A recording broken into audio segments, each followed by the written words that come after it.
നമുക്കിനി പഴയ pot restore ചെയ്ത് ഒരു എസ്തറ്റിക് വൈബുള്ള പോട്ടാക്കിയാലോ? വീഡിയോൻ്റെ ലാസ്റ്റ് ഒരു സർപ്രൈസും കൂടെ ഉണ്ട്.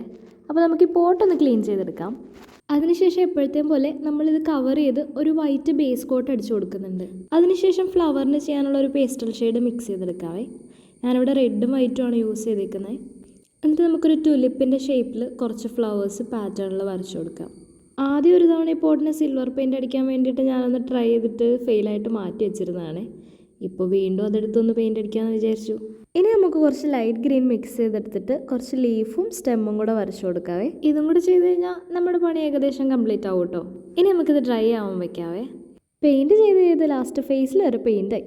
അപ്പോൾ ഇതാണ് ഇതിൻ്റെ ഫൈനൽ ഔട്ട്പുട്ട് എന്ന് പറയണമെന്നുണ്ട്. പക്ഷെ നമ്മൾ ആദ്യം പറഞ്ഞില്ലേ വീഡിയോൻ്റെ അവസാനം ഒരു സർപ്രൈസും കൂടെ ഉണ്ടെന്ന്. നമ്മളിത് പെയിൻറ്റ് ചെയ്യാൻ എടുക്കുമ്പോൾ ഈ റോസിലൊരു ബഡ് മാത്രമായിരുന്നു ഉണ്ടായിരുന്നത്. അങ്ങനെ ഞാൻ വിചാരിച്ചു ഡെയിലി ഇത് വിരിയുന്ന വീഡിയോസും കൂടെ എടുക്കാമെന്ന്. അപ്പോൾ വീഡിയോ ഇഷ്ടമായെങ്കിൽ ചാനൽ ലൈക്ക് ചെയ്യുക, സബ്സ്ക്രൈബ് ചെയ്യുക. അടുത്ത വീഡിയോയിൽ കാണാമെന്ന ഹോപ്പോടെ ബൈ.